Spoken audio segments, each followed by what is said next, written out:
Hello everyone सत श्री अकाल ਸਾਰਿਆਂ ਨੂੰ। ਤਾਂ ਅੱਜ ਦੀ ਇਸ ਵੀਡੀਓ ਦੇ ਵਿੱਚ ਆਪਾਂ ਸ਼ੁਰੂ ਕਰ ਰਹੇ ਹਾਂ ਇੱਕ ਨਵਾਂ chapter class 12th business studies ਦਾ ਚੈਪਟਰ ਨੰਬਰ 6 ਸਟਾਫਿੰਗ ਮੈਨੇਜਮੈਂਟ ਦਾ ਥਰਡ ਫੰਕਸ਼ਨ ਹੁੰਦਾ। ਪਹਿਲੇ ਦੋ ਫੰਕਸ਼ਨਸ ਪਲੈਨਿੰਗ ਤੇ ਆਰਗੇਨਾਈਜ਼ਿੰਗ ਆਪਾਂ ਡਿਟੇਲ ਦੇ ਵਿੱਚ ਪੜ੍ਹ ਲਏ। ਹੁਣ ਆਪਾਂ ਅੱਜ ਤੋਂ ਪੜਾਂਗੇ ਸਟਾਫਿੰਗ ਫੰਕਸ਼ਨ। ਪਲੈਨਿੰਗ ਫੰਕਸ਼ਨ ਦੇ ਵਿੱਚ ਆਪਾਂ ਸਾਰਾ ਕੁਝ ਪਲਾਨ ਕਰਕੇ ਆਏ ਸੀਗੇ, ਕਿਵੇਂ ਕਰਨਾ ਕੀ ਕਰਨਾ ਹੈਗਾ ਸਾਰਾ ਕੁਝ ਸੋਚ ਕੇ ਆਏ ਸੀਗੇ। ਆਰਗੇਨਾਈਜ਼ਿੰਗ ਫੰਕਸ਼ਨ ਦੇ ਵਿੱਚ ਜੋ ਆਪਾਂ ਪਲਾਨ ਕੀਤਾ, ਜੋ ਆਪਾਂ ਸੋਚਿਆ ਹੈਗਾ, ਉਹਦੇ ਅਕੋਰਡਿੰਗ ਆਪਾਂ ਇੱਕ ਸਟਰਕਚਰਲ ਫਰੇਮਵਰਕ ਤਿਆਰ ਕੀਤਾ ਹੈਗਾ। ਪੋਸਟ ਕ੍ਰੀਏਟ ਕੀਤੀ ਹੈਗੀ ਕਿ ਜਦੋਂ ਕੱਲ ਨੂੰ ਕੰਮ ਸ਼ੁਰੂ ਹੋਊਗਾ ਤਾਂ ਫਰੇਮਵਰਕ ਕੀ ਹੋਊਗਾ, ਢਾਂਚਾ ਕੀ ਹੋਊਗਾ, ਫੰਕਸ਼ਨਲ ਸਟਰਕਚਰ ਹੋਊਗਾ, ਡਿਵੀਜ਼ਨਲ ਸਟਰਕਚਰ ਹੋਊਗਾ, ਫਾਰਮਲ ਇਨਫਾਰਮਲ ਆਰਗੇਨਾਈਜੇਸ਼ਨ ਹੋਊਗੀ, ਕਿੰਨੀਆਂ ਪੋਸਟਾਂ ਕ੍ਰੀਏਟ ਹੋਣਗੀਆਂ, ਉਹ ਸਾਰਾ ਕੁਝ ਆਪਾਂ ਆਰਗੇਨਾਈਜ਼ਿੰਗ ਦੇ ਵਿੱਚ ਕਰੇ। ਹੁਣ ਆਰਗੇਨਾਈਜ਼ਿੰਗ ਫੰਕਸ਼ਨ ਦੇ ਵਿੱਚ ਜੋ ਤੁਸੀਂ ਪੋਸਟ ਕ੍ਰੀਏਟ ਕਰਕੇ ਆਏ ਹੋ, ਉਹਨਾਂ ਪੋਸਟਾਂ ਤੇ ਕੰਮ ਕਰਨ ਲਈ ਜੋ ਬੰਦੇ ਚਾਹੀਦੇ ਹੁੰਦੇ ਹੈਗੇ ਆਪਾਂ ਨੂੰ, ਉਹ ਬੰਦੇ ਆਪਾਂ ਰੱਖ ਦੇਂਗੇ ਸਟਾਫਿੰਗ ਫੰਕਸ਼ਨ ਯਾਨੀ ਕਿ ਮੈਨੇਜਮੈਂਟ ਦੇ ਥਰਡ ਫੰਕਸ਼ਨ ਦੇ ਵਿੱਚ। ਤਾਂ ਸਟਾਫਿੰਗ ਫੰਕਸ਼ਨ ਦੇ ਵਿੱਚ ਆਪਣਾ ਕੀ ਕੰਮ ਹੈਗਾ ਕਿ ਜੋ ਵੀ ਪੋਸਟ ਖਾਲੀ ਹੋ ਰਹੀ ਹੈਗੀ, ਉਸ ਖਾਲੀ पोस्ट पे ਆਪਾਂ ਕੀ ਕਰਨਾ ਹੈਗਾ, ਬੰਦੇ ਫਿਲ ਅਪ ਕਰਨੇ, ਬੰਦੇ ਅਪॉइंट ਕਰਨੇ ਹੈਗੇ। ਤਾਂ ਸਟਾਫਿੰਗ ਫੰਕਸ਼ਨ ਕੀ ਆਏਗਾ, ਦੇਖੋ staffing means appointing competent persons according to the importance of the post in the organization। जो भी organization ਦੇ ਵਿੱਚ post create ਕੀਤੀ ਹੋਈ ਹੈਗੀ ਤੇ ਜੋ ਉਸ post ਦੀ importance ਹੈਗੀ, ਉਸ post ਦੇ according ਆਪਾਂ competent person ਕੀ ਕਰਨੇ ਹੈਗੇ, appoint ਕਰਨੇ ਹੈਗੇ। यानी कि जो भी post हैगी उस post ਦੇ according ਆਪਾਂ capable ਬੰਦਾ appoint ਕਰਨਾ ਹੁੰਦਾ ਹੈਗਾ staffing function ਦੇ ਵਿੱਚ। ਇੰਨੀ ਗੱਲ ਸਮਝ ਆ ਗਈ। ਤਾਂ staffing ਦਾ ਮਤਲਬ ਇਹ ਨਹੀਂ ਹੁੰਦਾਗਾ ਕਿ ਤੁਸੀਂ ਇੱਕ ਵਾਰੀ ਬੰਦੇ appoint ਕੀਤੇ ਹੈਗੇ। staffing ਦਾ ਮਤਲਬ ਇਹ ਵੀ ਹੁੰਦਾਗਾ ਕਿ ਜੋ post ਖਾਲੀ ਹੋ ਰਹੀ ਹੈਗੀ ਉਹਨਾਂ ਨੂੰ ਆਪਾਂ ਭਰ ਕੇ ਰੱਖਣਾ ਹੈਗਾ, ਕੋਈ ਵੀ vacant post ਨਹੀਂ ਰਹਿਣੀ ਚਾਹੀਦੀਗੀ। ਇਹ ਵੀ ਆਪਾਂ ਕਿਹਦੇ ਵਿੱਚ ਧਿਆਨ ਰੱਖਣਾ ਹੈਗਾ, staffing function ਦੇ ਵਿੱਚ ਹੀ ਧਿਆਨ ਰੱਖਣਾ ਹੈਗਾ। ਸੋ staffing ਦਾ ਮਤਲਬ ਕੀ ਹੈਗਾ, staffing means filling and keeping filled the vacant post। ਭਰਨਾ ਤੇ ਭਰਦੇ ਰਹਿਣਾ ਕਿ ਕੋਈ ਵੀ ਪੋਸਟ ਜੋ ਹੈ ਵੇਕੈਂਟ ਨਾ ਰਵੇ, ਉਹ ਹੁੰਦਾ ਸਟਾਫਿੰਗ ਫੰਕਸ਼ਨ। मतलब समझ आ गया स्टाफिंग का की हैगा। सिंपल सीधी जी भाषा च बंदे अपॉइंट करने के ते बंदे हमेशा आपां पोस्ट दी इंपॉर्टेंस देख के ही तैयार अपॉइंट करांगे कि इहो जी पोस्ट हैगी ते उस अकॉर्डिंग आपां नूं किस तरह की कैपेबिलिटी, किस तरह की क्वालिफिकेशंस दा बंदा चाहिदा है। प्रोडक्शन मैनेजर दी पोस्ट खाली पई हैगी तो ओदे विच जो ओदी उस पोस्ट ते जो बंदा अपॉइंट करांगे आपां उहनूं प्रोडक्शन रिलेटेड नॉलेज होनी चाहिदी हैगी, उहनूं सारी इंफॉर्मेशन, सारी नॉलेज, ओदे कोले क्वालिफिकेशन होनी चाहिदी हैगी। तो उस तरह का बंदा आपां उत्थे अपॉइंट करांगे। समझ आ गई गल। दैन हुण जिहड़ा स्टाफिंग हैगी बंदे अपॉइंट करना, ये की हैगा एक प्रोसैस थ्रू किते जांदा हैगा। सारा कुछ जिहड़ा भी काम हैगा कि जो पोस्ट खाली होई हैगी या फिर जो पोस्ट खाली पई है, जो तुसीं नवीं पोस्ट क्रिएट कीती हैगी, ਉਹਦੇ ਉੱਤੇ जो ਆਪਾਂ पर्सन अपॉइंट करना हैगा ਉਹਨੂੰ एक प्रोसैस थ्रू अपॉइंट ਕੀਤਾ ਜਾਂਦਾ ਹੈਗਾ, ਜਿਹਨੂੰ ਆਪਾਂ ਕਹਿੰਦੇ ਸਟਾਫਿੰਗ ਪ੍ਰੋਸੈਸ। ਹੁਣ ਸਟਾਫਿੰਗ ਪ੍ਰੋਸੈਸ ਕੀ ਹੁੰਦਾ ਹੈਗਾ, ਕੀ ਸਟੈਪਸ ਉਹਦੇ ਵਿੱਚ ਇਨਵੋਲਵਡ ਹੈ, ਆ ਕੁਝ ਸਟੈਪਸ ਲਿਖੇ ਹੋਏ ਹੈਗੇ ਜਿਹੜੇ ਕਿ ਸਟਾਫਿੰਗ ਫੰਕਸ਼ਨ ਦੇ ਵਿੱਚ ਆਪਾਂ ਪਰਫਾਰਮ ਕਰਨੇ ਹੁੰਦੇ ਹੈਗੇ। ਸਭ ਤੋਂ ਪਹਿਲਾ ਸਟੈਪ ਕੀ ਹੈਗਾ, ਐਸਟੀਮੇਟਿੰਗ ਦੀ ਮੈਨ ਪਾਵਰ ਰਿਕੁਆਇਰਮੈਂਟ। ਦੂਸਰਾ ਸਟੈਪ ਹੁੰਦਾ ਹੈਗਾ ਰਿਕਰੂਟਮੈਂਟ। तीसरा स्टैप ਹੁੰਦਾ ਹੈਗਾ सिलेक्शन। चौथा स्टैप ਹੁੰਦਾ प्लेसमेंट एंड ओरिएंटेशन। ਪੰਜਵਾਂ स्टैप ਹੁੰਦਾ ਹੈਗਾ ट्रेनिंग एंड डेवलपमेंट। ਤੇ ਨੈਕਸਟ 6th स्टैप ਹੁੰਦਾ performance appraisal. 7th promotion and career planning. ਤੇ ਲਾਸਟ 8th स्टैप ਹੁੰਦਾ ਹੈਗਾ ਕੰਪਨਸੇਸ਼ਨ। ਇੱਕ ਇੱਕ ਕਰਕੇ ਸਾਰੇ ਸਟੈਪਸ ਨੂੰ ਆਪਾਂ ਡਿਟੇਲ ਦੇ ਵਿੱਚ ਪੜਾਂਗੇ ਕਿ ਇਹਨਾਂ ਸਟੈਪਸ ਦੇ ਵਿੱਚ ਆਪਾਂ ਕਰਨਾ ਕੀ ਹੁੰਦਾ ਹੈਗਾ। ਪਹਿਲਾ ਸਟੈਪ ਕੀ ਹੈਗਾ, ਐਸਟੀਮੇਟਿੰਗ ਦੀ ਮੈਨ ਪਾਵਰ ਰਿਕੁਆਇਰਮੈਂਟ। ਤਾਂ ਹੁਣ ਦੇਖੋ ਸਭ ਤੋਂ ਪਹਿਲਾ ਸਟੈਪ ਕੀ ਕਹਿੰਦਾ, ਐਸਟੀਮੇਟਿੰਗ ਦੀ ਮੈਨ ਪਾਵਰ ਰਿਕੁਆਇਰਮੈਂਟ। ਇਸ ਸਟੈਪ ਦੇ ਅਕੋਰਡਿੰਗ ਜਦੋਂ ਵੀ ਤੁਸੀਂ ਬੰਦੇ ਅਪॉइंट ਕਰਨੇ ਆ, ਜਦੋਂ ਵੀ ਤੁਸੀਂ ਆਰਗੇਨਾਈਜੇਸ਼ਨ ਦੇ ਵਿੱਚ ਬੰਦੇ ਅਪॉइंट ਕਰਨੇ ਹੈਗੇ, ਤਾਂ ਬੰਦਿਆਂ ਨੂੰ ਅਪॉइंट ਕਰਨ ਤੋਂ ਪਹਿਲਾਂ ਤੁਹਾਨੂੰ ਪਤਾ ਹੋਣਾ ਚਾਹੀਦਾ ਹੈਗਾ ਕਿ ਕਿੰਨੇ ਕੁ ਬੰਦਿਆਂ ਦੀ रिक्वायरमेंट थोनू है। इस स्टेप दे विच आपां एस्टीमेट लगाना हैगा कि की काम आपां करना है, की आपां टास्क अचीव करना हैगा। ते उस टास्क नू अचीव करन दे विच पहली गल तां आपां ये देखांगे कि वो टास्क जिहड़ा आपां अचीव करना हैगा किन्ने टाइम दे विच वो टास्क कंप्लीट होऊगा। ते उस टास्क नू कंप्लीट करन दे विच किन्ने टाइम दे विच आपां वो टास्क कंप्लीट करना हैगा। ते उस टास्क नू कंप्लीट करन लई मैनू किन्ने बंदियां दी लोड़ है, किन्ने बंदियां दी लोड़ है ते किस क्वालिफिकेशन दे बंदियां दी, किस कैपेबिलिटी दे बंदियां दी मैनू लोड़ हैगी, वो सारा कुछ आपां किहदे विच देखांगे। First step estimating the man power requirement. इत्थे सिर्फ आपां ये नहीं देखना कि किन्ने नंबर ऑफ पर्सनस दी मैनू लोड़ है, नंबर ऑफ पर्सनस तां आपां देखने ही देखने है, क्वांटिटी तां आपां देखनी ही देखनी है, प्लस क्वालिटी भी आपां चेक करनी है कि किस क्वालिटी दे पर्सनस आपां नू चाहिए हैगे। ते क्वालिटेटिव ते क्वांटिटेटिव दोनों एस्पैक्ट्स कवर कर देगा थोड़ा first step estimating the man power requirement. गल समझ आ गई कि एस्टीमेट लगाना हैगा कि डिजायर्ड क्वालिफिकेशन नॉलेज की चाहिए है पोस्ट भरन वास्ते ते किन्ने नंबर ऑफ पर्सनस आपां नूं चाहिए हैगे। हुण जदों तुसीं एस्टीमेट लगा रहे हुंदे होगे मैन पावर रिक्वायरमेंट कि किन्ने बंदे चाहिए हैगे, ओहदे विच आपां दो एनालिसिस होर करदे हैगे। एक हुंदा है वर्कलोड एनालिसिस ते दूसरा हुंदा है वर्कफोर्स एनालिसिस। वर्कलोड एनालिसिस जिहड़ा हैगा इहदे विच आपां की एस्टीमेट लगाना हैगा कि जेहड़ियां वेरियस अचीवमेंट्स है कि थोनू वर्कलोड एनालिसिस दे विच आपां इह पता लगाने हैगे कि जो भी तुसीं काम करना हैगा, टास्क अचीव करना हैगा, उस टास्क नूं अचीव करन लई किन्ने बंदियां दी रिक्वायरमेंट है, इह हुंदी है कि workload analysis. Workload analysis would facilitate on estimation would facilitate an estimation of the number and types of human resources essential for the performance of various jobs and achievements of the organizational goals। the workload analysis वही कह रहेगा कि जो भी थोड़े organizational goals नेंगे या फिर ਜਿਹੜੀਆਂ भी various jobs ਤੁਸੀਂ perform ਕਰਨੀਆਂ ਹੈਗੇ ਉਹਨਾਂ ਨੂੰ perform ਕਰਨ ਲਈ number of persons ਕਿੰਨੇ required ਹੈਗੇ ਤੇ ਕਿਸ type ਦੇ human resource ਉਸ ਕੰਮ ਨੂੰ ਕਰਨ ਲਈ ਆਪਾਂ ਨੂੰ ਚਾਹੀਦੇ ਹੈਗੇ, ਇਹਦਾ ਪਤਾ ਆਪਾਂ ਕਰਾਂਗੇ ਇਸ analysis ਦੇ ਵਿੱਚ ਕਿ ਕਿੰਨੇ estimated ਬੰਦੇ ਆਪਾਂ ਨੂੰ ਚਾਹੀਦੇ ਹੋਣਗੇ। सैकेंड जिहड़ा वर्कफोर्स एनालिसिस हैगा इहदे विच आपां चेक करांगे कि ऑलरेडी किन्ने बंदे अपने कोले हैगे उस काम नूं करन लई ते उस क्वालिटी दे जिस क्वालिटी दे बंदे आपां नूं चाहीदे हैगे, मतलब उस क्वालिफिकेशंस दे बंदे किन्ने ऑलरेडी अपनी ऑर्गेनाइजेशन दे विच प्रेजेंट हैगे, इह आपां चेक करांगे वर्कफोर्स एनालिसिस नाल। Workforce analysis would make known the number and type of manpower available within the organisation. तां इत्थे तुसीं पता लगा लिया कि टोटल किन्ने बंदियां दी लोड़ हैगी, फॉर एग्जांपल कि आपां पता लगा लिया कि 20 बंदियां दी आपां नूं टोटल लोड़ हैगी इस ऑब्जेक्टिव इस टास्क नूं पूरा करन लई। वर्कफोर्स एनालिसिस दे विच आपां पता लगा लिया कि इस काम नूं पूरा करन लई उस क्वालिफिकेशन दे बंदे ऑलरेडी अपने कोले किन्ने हैगे, फॉर एग्जांपल कि अपने कोले 8 बंदे ऑलरेडी हैगे तां 20 - 8 कितना हो गया 12, यानी कि एस्टिमेटिंग दी मैन पावर रिक्वायरमेंट्स आपां नूं इत्थे ये दो एनालिसिस करके पता चल जाऊगा कि होर किन्ने बंदे चाहिए हैगे आपां नूं उस टास्क नूं अचीव करन लई। दसो फर्स्ट पॉइंट समझ आ गया थोनू कि एस्टिमेटिंग दी मैन पावर रिक्वायरमेंट नाम ही आपां नूं दस रहेगा की करना है, इत्थे आपां मैन पावर रिक्वायरमेंट दा एस्टिमेट लगाना है कि किन्ने बंदियां दी आपां नूं लोड़ हैगी। ओ किवें पता लगावांगे, पहला तां आपां टोटल नंबर ऑफ वर्कर्स देख लांगे किन्ने चाहिए हैगे, फिर ऑलरेडी अपने कोले किन्ने हैगे ते ओहदे नाल आपां नूं डिफरेंस कढ के पता चल जाऊगा किन्ने होर चाहिए। गल समझ आ गई। ये भी गल ध्यान च रखनी है कि यह जिहड़ा पॉइंट है एक क्वालिटी एंड क्वांटिटी दोनों का एस्टीमेट लगांदा हैगा, ना कि कल्ली क्वांटिटी। नंबर ऑफ परसनस कल्ले नहीं, क्वालिटी भी आप इत्थे चेक कर दें कि किस क्वालिटी के बंदे आपां नूं चाहिए। क्लीयर? हुण देखो तुसीं इत्थे की कर लिया, एस्टीमेट लगा लिया किन्ने बंदियां दी रिक्वायरमेंट है। एस्टीमेट लगाने तो बाद किन्ने बंदियां दी रिक्वायरमेंट है आपां की करांगे, रिक्रूटमेंट स्टैप परफॉर्म करांगे। हुण रिक्रूटमेंट की हुंदी हैगी, रिक्रूटमेंट का मतलब हुंदा हैगा सर्च करना, ਜਿਹੜੇ ਬੰਦਿਆਂ ਦੀ ਤੁਹਾਨੂੰ ਲੋੜ ਹੈਗੀ ਉਹਨਾਂ ਬੰਦਿਆਂ ਨੂੰ ਸਰਚ ਕਰਨਾ ਕਿ ਕਿੱਥੋਂ ਤੁਹਾਨੂੰ ਉਹ ਬੰਦੇ ਅਵੇਲੇਬਲ ਹੋ ਸਕਦੇ ਹੈਗਾ ਆਪਦਾ ਟਾਸਕ ਅਚੀਵ ਕਰਨ ਲਈ, ਪਲੱਸ ਉਹਨਾਂ ਬੰਦਿਆਂ ਨੂੰ ਆਪਣੀ ਆਰਗੇਨਾਈਜੇਸ਼ਨ ਦੇ ਵਿੱਚ ਇਨਵਾਈਟ ਕਰਨਾ, ਉਹਨਾਂ ਨੂੰ ਇਨਵਾਈਟ ਕਰਕੇ ਇਨਕਰੇਜ ਕਰਨਾ ਕਿ ਉਹ ਤੁਹਾਡੇ ਕੋਲੇ ਕੰਮ ਕਰਨ ਲਈ ਤਿਆਰ ਹੋਣ। ਇਹ ਹੁੰਦਾ ਹੈਗਾ ਰਿਕਰੂਟਮੈਂਟ ਦਾ ਪ੍ਰੋਸੈਸ।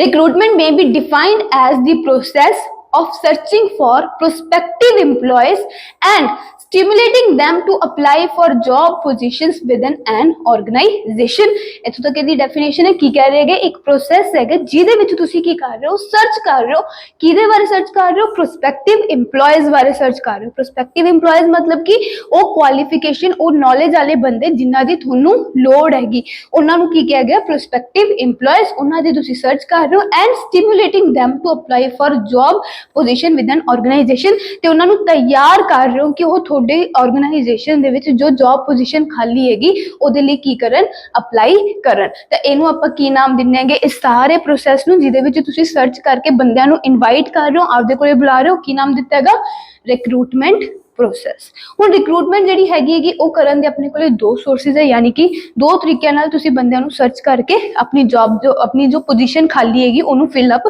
ਕਰ ਸਕਦੇ ਹੋਗੇ, internal sources and external sources. Internal sources external sources ਕੀ ਹੁੰਦੇਗੇ, ਕਿਹੜੇ ਕਿਹੜੇ ਹੁੰਦੇਗੇ, ਇਹਨਾਂ ਸਾਰੀਆਂ ਚੀਜ਼ਾਂ ਬਾਰੇ, ਇਹਨਾਂ ਦੋਨਾਂ ਬਾਰੇ ਮਤਲਬ ਕਿ ਆਪਾਂ ਡਿਟੇਲ ਦੇ ਵਿੱਚ ਪੜਾਂਗੇ ਨੈਕਸਟ ਯੂਨਿਟ ਦੇ ਵਿੱਚ। ਇਹ ਆਪਾਂ ਹੁਣ ਡਿਸਕਸ ਕਰ ਰਹੇ 6.1, ਜਿਹੜੀ ਤੁਹਾਡੀ ਚੈਪਟਰ ਦੀ 6.2 ਯੂਨਿਟ ਹੈਗੀ ਉਹ ਪੂਰੀ ਦੀ ਪੂਰੀ ਰਿਕਰੂਟਮੈਂਟ ਦੇ ਉੱਤੇ ਹੀ ਹੈਗੀ ਤੇ ਉਹਦੇ ਵਿੱਚ ਸਾਰਾ ਇੰਟਰਨਲ ਤੇ ਐਕਸਟਰਨਲ ਸੋਰਸਿਸ ਬਾਰੇ ਦਿੱਤਾ ਹੋਇਆ ਤੇ ਇਹਨਾਂ ਦੋਨਾਂ ਸੋਰਸਿਸ ਬਾਰੇ ਡਿਟੇਲ ਦੇ ਵਿੱਚ ਆਪਾਂ 6.2 ਦੇ ਵਿੱਚ ਪੜਾਂਗੇ। रिक्रूटमेंट का मतलब समझ आ गया की हुंदा हैगा कि सर्च करके बंदियां नूं तैयार करना अपनी ऑर्गेनाइजेशन दे विच काम करन लई। तैयार करना मतलब कि उन्होंने एप्लीकेशन भेजन लई तैयार करना, आई नहीं हैगा कि सिर्फ तुसी रख ही लोगे, जस्ट उन्होंने सर्च करके अपनी ऑर्गेनाइजेशन दे विच इनवाइट करना आपां, यह रिक्रूटमेंट है। गल क्लीयर हुई। नैक्सट है अपने कोले सिलेक्शन। रिक्रूटमेंट तो बाद स्टैप आंदा हैगा सिलेक्शन। हुण रिक्रूटमेंट दे विच आपां लोकां नूं सर्च कीता कि ਇਹ ਲੋਕ ਜਿਹੜੇ ਕੁਆਲੀਫਿਕੇਸ਼ਨ ਦੇ ਲੋਕ ਚਾਹੀਦੇ ਸੀ, ਆਪਾਂ ਉਹਨਾਂ ਬਾਰੇ ਸਰਚ ਕੀਤਾ ਤੇ ਉਹਨਾਂ ਨੂੰ ਆਪਣੀ ਆਰਗੇਨਾਈਜੇਸ਼ਨ ਦੇ ਵਿੱਚ ਅਪਲਾਈ ਕਰਨ ਲਈ ਇਨਵੀਟੇਸ਼ਨ ਭੇਜਿਆ, ਤਿਆਰ ਕੀਤਾ। ਸਿਲੈਕਸ਼ਨ ਦੇ ਵਿੱਚ ਜਿਹੜੇ ਵੀ ਲੋਕ ਆਣਗੇ, ਜਿਵੇਂ ਤੇ ਫੋਰ ਐਗਜ਼ਾਮਪਲ ਆ ਸਾਰੇ ਬੰਦੇ ਆਏ ਹੋਏ ਹੈਗੇ, ਕਿੰਨੇ ਬੰਦੇ ਹੈਗੇ, 7 ਬੰਦਿਆਂ ਨੇ ਆਪਣੀ ਆਰਗੇਨਾਈਜੇਸ਼ਨ ਦੇ ਵਿੱਚ ਉਸ ਪੋਜੀਸ਼ਨ ਲਈ ਅਪਲਾਈ ਕੀਤਾ। ਸੌਰੀ, ਹੁਣ ਇਹਨਾਂ ਸੱਤਾਂ ਦੇ ਵਿੱਚੋਂ, ਇਹਨਾਂ 7 ਪਰਸਨਸ ਦੇ ਵਿੱਚੋਂ ਇੱਕ ਬੈਸਟ ਪਰਸਨ ਜੋ ਉਸ ਪੋਜੀਸ਼ਨ ਲਈ ਸਾਰਿਆਂ ਨਾਲੋਂ ਬੈਸਟ ਹੋਊਗਾ, ਇਹਨਾਂ 7 ਦੇ ਵਿੱਚੋਂ ਉਹਨੂੰ ਸਿਲੈਕਟ ਕਰ ਲੈਣਾ ਕੀ ਹੈਗਾ, सिलेक्शन स्टेप हैगा। Selection is the process of choosing from among the pool of prospective job candidates who applied for the job. जेडे various number of candidates persons ने अपनी जॉब दे विच जेडी पोजीशन खाली हैगी ओदे विच अप्लाई कीता हैगा, उन्हां सारे नंबर ऑफ पर्सन दे विचों एक पर्सन चूज करना हैगा। ओदे लई जो तुसी प्रोसेस परफॉर्म करदे होगे ओनू की नाम दिता हैगा, सिलेक्शन प्रोसेस। सब तो पहला आपां एस्टीमेट लगाया किन्ने बंदे दी रिक्वायरमेंट सी, दैन जिन्ने बंदे ਦੀ ਲੋੜ ਸੀ ਉਹਦੇ ਅਕੋਰਡਿੰਗ ਆਪਾਂ ਸਰਚਿੰਗ ਸ਼ੁਰੂ ਕੀਤੀ ਕਿ ਬੰਦੇ ਆਪਣੀ ਆਰਗੇਨਾਈਜੇਸ਼ਨ ਦੇ ਵਿੱਚ ਆ ਕੇ ਐਪਲੀਕੇਸ਼ਨ ਦੇਣ। ਜਿਹੜੀਆਂ ਐਪਲੀਕੇਸ਼ਨਸ ਆਈਆਂ ਹੈਗੀਆਂ ਉਹਨਾਂ ਐਪਲੀਕੇਸ਼ਨਸ ਨੂੰ ਚੰਗੀ ਤਰ੍ਹਾਂ ਰਿਸਰਚ ਕੀਤਾ, ਸਟੱਡੀ ਕੀਤੀ ਉਹਨਾਂ ਬਾਰੇ, ਉਹਨਾਂ ਦੇ ਟੈਸਟ ਵਗੈਰਾ ਲਿੱਤੇ ਬੰਦਿਆਂ ਦੇ, ਤੇ ਉਹਨਾਂ ਬੰਦਿਆਂ ਦੇ ਵਿੱਚੋਂ ਇੱਕ ਬੈਸਟ ਪਰਸਨ ਚੂਜ਼ ਕਰਕੇ ਆਪਣੀ ਪੋਸਟ ਨੂੰ ਫਿਲ ਅਪ ਕਰ ਲੈਣਾ ਕੀ ਹੈਗਾ, ਸਿਲੈਕਸ਼ਨ ਪ੍ਰੋਸੈਸ ਹੁੰਦਾ ਹੈ। ਇਹ ਹੁੰਦਾ ਹੈਗਾ ਤੁਹਾਡਾ ਥਰਡ ਸਟੈਪ। ਹੁਣ ਸਿਲੈਕਸ਼ਨ ਕਿਵੇਂ ਕੀਤੀ ਜਾਂਦੀ ਹੈ, ਇਹਦਾ ਕੀ ਪ੍ਰੋਸੀਜਰ ਹੈ ਪ੍ਰੋਪਰ, ਉਹ ਆਪਾਂ ਪੜਾਂਗੇ 6.3 ਯੂਨਿਟ ਦੇ ਵਿੱਚ। ਕਲੀਅਰ ਹੋ ਗਈ ਗੱਲ। ਨੈਕਸਟ ਸਟੈਪ ਆ ਜਾਂਦਾ ਹੈਗਾ ਸਿਲੈਕਸ਼ਨ ਕਰਨ ਤੋਂ ਬਾਅਦ। ਹੁਣ ਬੰਦਾ ਸਿਲੈਕਟ ਕਰ ਲਿਆ, ਪਲੇਸਮੈਂਟ ਐਂਡ ਓਰੀਐਂਟੇਸ਼ਨ। ਪਲੇਸਮੈਂਟ ਦਾ ਮਤਲਬ ਹੈਗਾ ਕਿ ਜਿਸ ਵੀ ਜੌਬ ਪੋਜੀਸ਼ਨ ਲਈ ਤੁਸੀਂ ਉਹਨੂੰ ਸਿਲੈਕਟ ਕਰਨਾ ਹੈਗਾ ਉਸ ਜੌਬ ਪੋਜੀਸ਼ਨ ਤੇ ਉਹਨੂੰ ਪਲੇਸ ਕਰ ਦੇਣਾ, ਇਹ ਹੁੰਦਾ ਹੈਗਾ ਪਲੇਸਮੈਂਟ। ओरिएंटेशन का मतलब होता है इंट्रोडक्शन, मतलब कि जो भी ऑर्गेनाइजेशन है, जो इंपॉर्टेंट वर्क्स है, कॉन्फ्रेंस रूम वगैरह, केड़े इंप्लॉयज है, कौन उहदा सुपीरियर होगा, कौन उहदा सबऑर्डिनेट होगा, की उहदा काम रहूगा, इहदे बारे सारी उन्होंने जानकारी देना, इंट्रोडक्शन देना is orientation. Placement refers to the process by which an employee takes charge of his job position, कि जो वो आपकी जॉब पोजीशन का चार्ज लै लैंदा, काम शुरू कर दिंदा, उन्होंने आपां नाम दिता है प्लेसमेंट का। The process of orientation is important in order to familiarize the new employees with the various aspects related to the organization। जेडे भी various aspects हैगे organization दे, उन्हां various aspects बारे employee नू जानकारी देना, information देना, उन्हों उहदे नाल familiarize करवाना की हैगा orientation process। प्लेसमेंट ते ओरीएंटेशन अलग अलग होंदे हैगे। जे तुहानू पुछ भी लैंदे, कई बारी केस स्टडी आ जांदी है, पुछ लैंदे हैगे, तो उत्थे तुसी दोनों नहीं लिख के आना, तुहानू पता होना चाहिए प्लेसमेंट का की मतलब हैगा ते ओरीएंटेशन का की मतलब है। ओरीएंटेशन का मतलब हैगा इंट्रोडक्शन, ते प्लेसमेंट का मतलब हैगा कि जो भी उस जिस भी जॉब पोजीशन लिए आपां उहनू रखिया हैगा उस जॉब पोजीशन का वो चार्ज लै ले। क्लीयर। प्लेसमेंट एंड ओरीएंटेशन तो बाद फिफ्थ स्टैप आता है अपने को training and development.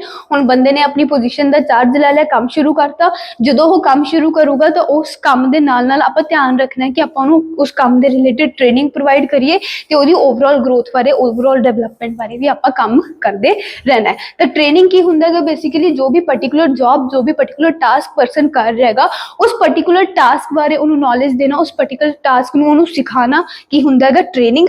Training is an act of increasing the knowledge and skill of an employee for doing a particular job। जो भी एक particular job वो कर रहेगा ਉਹਦੇ ਵਿੱਚ ਉਹਦੀ knowledge ਤੇ ਉਹਦੀ skill ਨੂੰ enhance ਕਰਨਾ, ਉਹਨੂੰ ਹੋਰ ਚੀਜ਼ਾਂ ਸਿਖਾਣੀਆਂ ਕਿ ਕਿਵੇਂ ਉਹ ਇਸ ਕੰਮ ਨੂੰ ਵਧੀਆ ਤਰੀਕੇ ਨਾਲ ਕਰ ਸਕਦਾ, ਉਹ ਹੁੰਦੀ ਹੈਗੀ ट्रेनिंग। डेवलपमेंट जो है वो ट्रेनिंग नालों एक वाइडर कंसैप्ट है। ट्रेनिंग एक पर्टिकुलर काम की दी जाती है, डेवलपमेंट जो है वो ओवरऑल सारी ओवरऑल ग्रोथ जो की जाती है उसके लिए आप वर्ड यूज किया है development. Development is a much wider term as compare to training because it seems to improve upon an individual in all spheres, be it human or technical, and foster their growth। Wider concept है as compare to training, क्योंकि ਇਹਦੇ ਵਿੱਚ individual ਦੀ हर एक spare ਦੇ ਵਿੱਚ हर एक area ਦੇ ਵਿੱਚ ग्रोथ हर एक एरिया ਦੇ ਵਿੱਚ डेवलपमेंट ਕੀਤੀ ਜਾਂਦੀ ਹੈ, ਕਿ ਜਦਕਿ ट्रेनिंग ਦੇ ਵਿੱਚ ਸਿਰਫ ਇੱਕ पर्टिकुलर जॉब ਦੇ ਵਿੱਚ ਹੀ ਉਹਨੂੰ ਕੰਮ ਤੇ ਉਹਦੀ ਨੌਲੇਜ ਇਨਹੈਂਸ ਕੀਤੀ ਜਾਂਦੀ ਹੈ। ट्रेनिंग एंड डेवलपमेंट होगी। नैक्सट 6th ਵਿੱਚ ਆਂਦਾ ਹੈ परफॉर्मेंस अप्रेजल। परफॉर्मेंस अप्रेजल ਦੇ ਵਿੱਚ ਹੁਣ ਦੇਖੋ ਇੰਪਲੋਈ ਕੰਮ ਕਰਨ ਲੱਗ ਗਿਆ, ਉਹਨੂੰ ट्रेनिंग ਵੀ ਦਿੱਤੀ, ਉਹਦੀ डेवलपमेंट ਵੀ ਆਪਾਂ ਕਰ ਰਹੇ ਹਾਂਗੇ। परफॉर्मेंस अप्रेजल ਦੇ ਵਿੱਚ ਆਪਾਂ ਕੀ ਕਰਨਾ ਹੈਗਾ ਕਿ ਜੋ ਵੀ ਕੰਮ ਇੰਪਲੋਈ ਕਰ ਰਿਹਾ ਹੈਗਾ ਉਹ ਕੰਮ ਨੂੰ ਆਪਾਂ ਚੈੱਕ ਕਰਦੇ ਰਹਿਣਾ ਹੈਗਾ ਤੇ ਨਾਲ ਨਾਲ ਆਪਾਂ ਉਹਨੂੰ ਆਪਾਂ ਇੰਪਲੋਈ ਨੂੰ ਫੀਡਬੈਕ ਵੀ ਦਿੰਦੇ ਰਹਿਣਾ ਹੈਗਾ ਜੋ ਵੀ ਉਹ ਕੰਮ ਕਰ ਰਿਹਾ। ਕੰਮ ਜੇ ਵਧੀਆ ਕਰ ਰਿਹਾ ਤਾਂ ਉਹਦੀ ਪ੍ਰੇਜ਼ ਵੀ ਕਰਨੀ ਹੈ, ਕਿ ਕੰਮ ਜੇ ਠੀਕ ਨਹੀਂ ਕੀਤਾਗਾ ਤਾਂ ਉਹਨੂੰ ਫੀਡਬੈਕ ਦੇਣੀ ਹੈ ਕਿ ਉਹ ਨੈਕਸਟ ਟਾਈਮ ਬੈਟਰ ਕਰ ਪਾਵੇ। Performance appraisal seeks to measure the worth of an employee to an organisation ते ओदी ਆਪਾਂ वर्थ देखनी है कि ओदी ऑर्गेनाइजेशन ਦੇ ਵਿੱਚ वर्थ ਕੀ ਹੈ। ਤਾਂ परफॉर्मेंस अप्रेजल ਦੇ ਵਿੱਚ ਸਿੰਪਲੀ ਜੋ ਵੀ ਉਹ ਕੰਮ ਕਰ ਰਿਹਾ ਹੈ ਉਹ ਕੰਮ ਦੇ ਵਿੱਚ ਉਹਨੂੰ ਰਿਕੋਗਨਾਈਜੇਸ਼ਨ ਪ੍ਰੋਵਾਈਡ ਕਰਨੀ ਕਿ ਕੰਮ ਵਧੀਆ ਕੀਤਾ ਤਾਂ ਉਹਨੂੰ ਪ੍ਰੇਜ਼ ਕਰਨਾ, ਕੰਮ ਜੇ ਵਧੀਆ ਨਹੀਂ ਕੀਤਾ ਤਾਂ ਉਹਨੂੰ ਫੀਡਬੈਕ ਦੇਣੀ ਤਾਂ ਕਿ ਨੈਕਸਟ ਟਾਈਮ ਉਹ ਆਪਦੇ ਕੰਮ ਨੂੰ ਇੰਪਰੂਵ ਕਰਦੇ, ਜੋ ਵੀ ਉਹਨੇ ਗਲਤੀਆਂ ਕੀਤੀਆਂ ਸੀ ਉਹ ਨੈਕਸਟ ਟਾਈਮ ਆਪਦੇ ਕੰਮ ਦੇ ਵਿੱਚ ਨਾ ਕਰੇ। परफॉर्मेंस अप्रेजल हो गया, उदों बाद आप करना है प्रमोशन एंड करियर प्लानिंग। हुण जिस टास्क से जिस पोजीशन से तुसी कोई पर्सन अपॉइंट किया है ये नहीं हो सकता कि हमेशा वो बंदा उसी पोजीशन ते रहूगा। आप ओदी प्रमोशन बारे ओदी करियर दे विच डेवलपमेंट होवे इहदे बारे भी सोचना है कि उस बंदे दा करियर बन सके।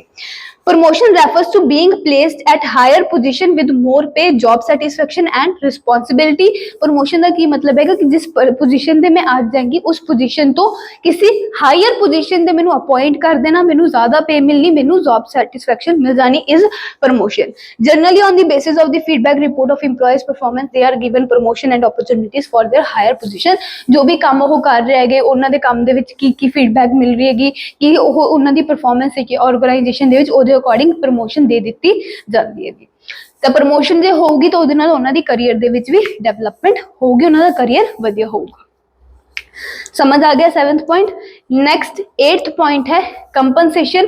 कंपनसेशन पॉइंट दे विच क्या हैगा, देखो स्टाफिंग दे विच कल्ला ये नहीं हैगा कि तुसी सिर्फ बंदे ही अपॉइंट करने है, बंदे तो आप अपॉइंट करने हैं, बंदे अपॉइंट करन तो बाद उन्हां तो प्रॉपरली उन्हां नूं काम दसना कि उन्हां दा काम है, कि उन्हां दे सुपीरियर सबऑर्डिनेट की ऑर्गेनाइजेशन है ताकि वो काम शुरू कर सकन। ये सारा कुछ भी किहदे विच आंदा है, स्टाफिंग दे विच ही आंदा है। जो भी बंदे है उन्हां नूं प्रॉपरली आपां वेजिस सैलरी वगैरह पे करिए, फेयर वेजिस जिन्ना काम कर रहे हैं, ये सारियां चीज़ां किहदा पार्ट होंगे, स्टाफिंग स्टैप दा ही, स्टाफिंग प्रोसैस दा ही पार्ट ਹੁੰਦੀਆਂ ਹੈ। ਤਾਂ ਹੁਣ ਕੰਪਨਸੇਸ਼ਨ ਦੇ ਵਿੱਚ ਆਪਾਂ ਕੀ ਕਰਨਾ ਹੈਗਾ, ਕੰਪਨਸੇਸ਼ਨ ਦੇ ਅਕੋਰਡਿੰਗ ਇਸ ਸਟੈਪ ਦੇ ਅਕੋਰਡਿੰਗ ਜੋ ਵੀ EMPLOYE ਕੰਮ ਕਰ ਰਿਹਾ ਹੈਗਾ ਉਹਨੂੰ ਉਸਦੇ ਕੰਮ ਦੇ ਅਕੋਰਡਿੰਗ ਪ੍ਰੋਪਰ ਫੇਅਰ ਵੇजेस ਸੈਲਰੀ ਵਗੈरह पे ਕਰਨੀ ਹੈਗੀ, ਪਲੱਸ ਐਕਸਟਰਾ ਬੈਨੀਫਿਟਸ ਵਗੈरह ਜਿਵੇਂ ਹਾਊਸਿੰਗ ਫੈਸਿਲਿਟੀ ਦੇਤੀ, ਮੈਡੀਕਲ ਫੈਸਿਲਿਟੀਜ਼ ਦੇਤੀਆਂ, ਇਦਾਂ ਦੀਆਂ ਕੁਝ ਫੈਸਿਲਿਟੀਜ਼ ਵੀ ਦਿੰਦੇ ਰਹਿਣਾ ਤਾਂ ਕਿ ਉਹ ਮੋਟੀਵੇਟਡ ਰਹਿ ਕੇ ਕੰਮ ਕਰਦਾ ਰਵੇ। ਤੇ ਇਹ ਲਾਸਟ 8th ਸਟੈਪ ਹੈ। ਹੁਣ ਇਹਦੇ ਵਿੱਚ ਵੀ ਜਿਹੜਾ ਤੁਸੀਂ ਕੰਪਨਸੇਸ਼ਨ ਪੇ ਕਰਨਾ ਹੈ ਨਾ ਉਹ ਤੁਸੀਂ ਦੋ ਤਰੀਕੇ ਨਾਲ ਪੇ ਕਰ ਸਕਦੇ ਹੋ। ਇਹ ਅਲੱਗ-ਅਲੱਗ ਟਾਈਪਸ ਆਫ ਕੰਪਨਸੇਸ਼ਨ ਪੇ ਕਰਨ ਦੇ ਪਲਾਨ ਹੈ। ਇੱਕ ਹੁੰਦਾ ਟਾਈਮ ਰੇਟ ਵੇਜ ਸਿਸਟਮ, ਇੱਕ ਹੁੰਦਾ piece rate wage system. Time rate wage system ਦੇ ਅਕੋਰਡਿੰਗ ਦੇ ਵਿੱਚ ਕੀ ਹੈਗਾ ਕਿ ਜਦੋਂ ਤੁਸੀਂ ਟਾਈਮ ਦੇ ਅਕੋਰਡਿੰਗ किन्ने घंटे काम किया, 1 घंटा 2 घंटे 3 घंटे या दिनों के हिसाब नाल 1 दिन 2 दिन या फिर तुसी हफ्ते दी वाइज मंथली पेमेंट कर दो, उन्होंने आप कहने time rate wage plan. Under this method the wages of an employee are calculated on the basis of time spend on work. जिन्ना भी वो काम ला रहा काम ते टाइम ला रहा है उस टाइम के अकॉर्डिंग जो तुसी पे करते हो वो हुंदा time rate wage plan, per hour per day per week per month and so on. ਜਦੋਂ ਤੁਸੀਂ ਟਾਈਮ ਦੇ ਹਿਸਾਬ ਨਾਲ ਪੈਸੇ ਦਿੰਦੇ ਹੋ ਟਾਈਮ ਰੇਟ ਵੇਜ ਪਲਾਨ, ਤੇ ਜਦੋਂ ਤੁਸੀਂ ਯੂਨਿਟ ਕਿੰਨੀਆਂ ਉਹਨੇ ਪ੍ਰੋਡਿਊਸ ਕੀਤੀਆਂ, ਆਊਟਪੁੱਟ ਕਿੰਨੀ ਦਿੱਤੀ ਹੈਗੀ ਉਹਦੇ ਅਕੋਰਡਿੰਗ ਦਿੰਦੇ ਹੋਗੇ piece rate wage plan. Under this method, the wages of an employee are calculated on the basis of the output, number of units produced by him, her, जिन्नी उन्हें output produce की है या फिर number of units उन्हें produce की है ਉਹਦੇ according पर unit ਦੇ ਹਿਸਾਬ ਨਾਲ ਜਦੋਂ ਤੁਸੀਂ ਪੈਸੇ ਦਿੰਨੇ ਹੋਗੇ ਉਹਨੂੰ ਕੀ ਆ ਜਾਂਦਾ ਹੈਗਾ piece rate wage plan। So that's it। ਇਹ ਸੀਗਾ staffing ਦਾ ਪੂਰਾ process। की हैगा एक बारी फिर तो मैं ਤੁਹਾਨੂੰ ਦੱਸ ਦਿੰਦੀ ਹੈਗੀ। फस्ट वाली स्लाइड ਤੇ ਚੱਲਦੇ ਹਾਂ ਜਿੱਥੇ ਸਾਰੇ ਸਟੈਪਸ ਲਿਖੇ ਸੀ। ਤਾਂ ਆਹ ਸਟੈਪਸ ਜਿਹੜੇ ਹੁੰਦੇ ਹੈਗੇ ਸਟਾਫਿੰਗ ਪ੍ਰੋਸੈਸ ਦੇ ਵਿੱਚ ਇਨਕਲੂਡਡ ਹੈਗੇ। ਸਭ ਤੋਂ ਪਹਿਲਾਂ ਹੈਗਾ ਐਸਟੀਮੇਟਿੰਗ ਦੀ ਮੈਨ ਪਾਵਰ ਰਿਕੁਆਇਰਮੈਂਟ। ਪਹਿਲਾਂ ਆਪਾਂ ਬੰਦਿਆਂ ਦੀ ਰਿਕੁਆਇਰਮੈਂਟ ਦੇਖਾਂਗੇ ਕਿੰਨੀ ਹੈਗੀ, ਅੰਦਾਜ਼ਾ ਲਾਵਾਂਗੇ। ਫਿਰ ਆਪਾਂ ਉਹਨਾਂ ਰਿਕੁਆਇਰਮੈਂਟ ਦੇ ਅਕੋਰਡਿੰਗ ਸਰਚ ਕਰਾਂਗੇ ਬੰਦਿਆਂ ਦੀ, ਜਿਹੜੇ ਐਪਲੀਕੇਸ਼ਨਸ ਆਈਆਂ ਉਹਨਾਂ ਦੇ ਵਿੱਚੋਂ ਇੱਕ ਬੈਸਟ ਚੂਜ਼ ਕਰਕੇ ਸਿਲੈਕਟ ਕਰ ਲਾਂਗੇ ਪਰਸਨ। ਜਿਹੜਾ ਪਰਸਨ ਸਿਲੈਕਟ ਕੀਤਾ ਉਹਦੀ ਪਲੇਸਮੈਂਟ ਤੇ ਓਰੀਐਂਟੇਸ਼ਨ, ਉਹਨੂੰ ਜੌਬ ਪੋਜੀਸ਼ਨ ਦੇ ਦਾਂਗੇ ਤੇ ਇੰਟਰੋਡਕਸ਼ਨ ਕਰਾਵਾਂਗੇ ਸਾਰੀ ਆਰਗੇਨਾਈਜੇਸ਼ਨ। ਤੇ ਉਹਦੀ ਟ੍ਰੇਨਿੰਗ ਐਂਡ ਡਿਵੈਲਪਮੈਂਟ ਲਈ ਵੀ ਕੰਮ ਕਰਾਂਗੇ ਕਿ ਉਹਦੀ ਜੋ ਕੰਮ ਉਹ ਕਰ ਰਿਹਾ ਉਹਦੇ ਵਿੱਚ ਉਹਦੀ ਨੌਲੇਜ ਤੇ ਸਕਿੱਲਸ ਇਨਹੈਂਸ ਕਰਨ ਦੀ ਆਪਾਂ ਕੰਮ ਕਰਦੇ ਰਹਾਂਗੇ।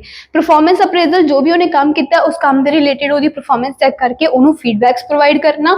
ਪ੍ਰਮੋਸ਼ਨ ਐਂਡ ਕਰੀਅਰ ਪਲੈਨਿੰਗ, ਜਿਸ ਪੋਜੀਸ਼ਨ ਤੇ ਉਹਨੂੰ ਰੱਖਿਆ ਹੈਗਾ ਉਦੋਂ ਹਾਇਰ ਪੋਜੀਸ਼ਨ ਤੇ ਉਹਨੂੰ ਪ੍ਰਮੋਟ ਕਰ ਦੇਣਾ ਤੇ ਉਹਦੇ ਕਰੀਅਰ ਦੀ ਪਲੈਨਿੰਗ ਕਰਨੀ। And last one is compensation, fair compensation provide ਕਰਨਾ ਜਿੰਨਾ ਵੀ ਉਹ ਕੰਮ ਕਰਦਾ ਉਹਦੇ ਅਕੋਰਡਿੰਗ। क्लियर होया स्टाफिंग का प्रोसेस। देखो स्टाफिंग चैप्टर जो है ना वो बहुत ही ज्यादा इजी चैप्टर है, बिल्कुल औखा चैप्टर नहीं है, तो ईजिली है थोनू समझ आ जाऊगा। ठीक है, पर करांगे आप थोड़ा थोड़ी अज जिवें आप स्टाफिंग का प्रोसेस पढ़ लिया, नैक्सट लैक्चर दे विच आप स्टाफिंग दे फीचर इंपॉर्टेंस ते एक जिहड़ा ह्यूमन रिसोर्स मैनेजमेंट वाला टॉपिक है 6.1 यूनिट दे विच वो कवर कर लांगे नैक्सट लैक्चर दे विच। ठीक है, समझ आ गया? कोई भी डाउट होया, कोई भी क्वेरी हुई अपनी कमेंट सेक्शन दे विच क्वेरीज ड्रॉप कर लेना, आप डिस्कस कर लांगे सारी क्वेरीज। ते हुण मिलांगे नैक्सट लैक्चर दे विच। नैक्सट लैक्चर दे विच तुहानूं पता ही लग गया कि टॉपिक्स आप डिस्कस करने। Have a good day.